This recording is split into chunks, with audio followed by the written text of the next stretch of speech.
C'est un outil qui permet d'élargir la gamme des semis possibles. Son intérêt, c'est le gain de temps. Là, comme aujourd'hui dans la parcelle, on va semer les 4 hectares là, en un peu moins d'une demi-heure.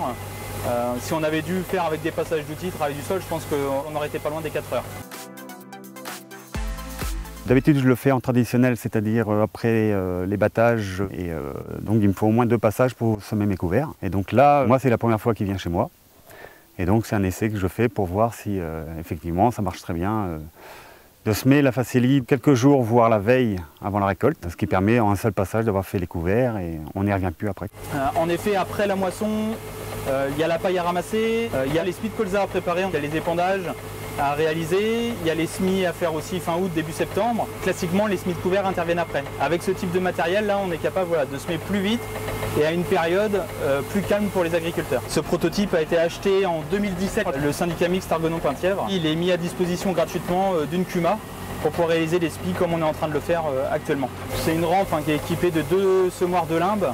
Chaque semoir de limbe jette à 12 mètres. Les établissements d'Œuvran, qui sont le constructeur, là, ils ont adapté différentes positions des semoirs. Donc on peut semer en 24, 21 ou 18 mètres comme aujourd'hui. La rampe se lève avec un vérin, on peut régler la hauteur. L'idée c'est d'être au moins à 1 mètre, 1 mètre 50 au-dessus des épis pour vraiment avoir une bonne répartition des graines. Et après en position route, on a aussi également 2 vérins double effet pour venir replier la rampe autour de la cabine.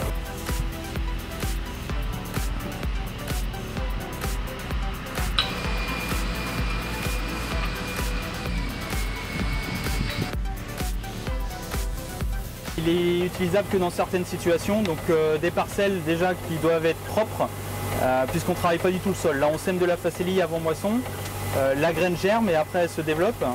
Par contre, il ne faut pas qu'il y ait de mauvaises herbes non plus déjà présentes le jour du semis, puisqu'on ne les freinera pas derrière par un travail du sol. La deuxième condition, c'est de réussir à venir semer juste avant la moisson, quelques jours avant, parce que les graines vont germer rapidement sous la culture. Par contre, il leur faut de la lumière dans la semaine à peu près après avoir été semé.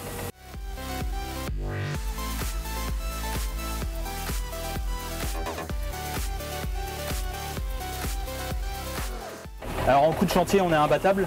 De tête, on est autour de à peine une dizaine d'euros de l'hectare, hors semence. Après, en termes de qualité, on va pas le cacher, on n'est pas sur un semis de grande précision. Quelqu'un qui souhaiterait chercher vraiment un semis de haute qualité, je continue à lui conseiller de faire un semis avec du travail du sol juste après la moisson. Mais quand je dis juste après la moisson, c'est dans les heures qui suivent la moisson pour profiter de l'humidité résiduelle.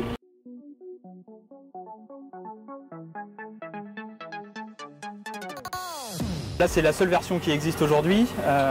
Les établissements d'Œuvran peuvent en fabriquer à la demande.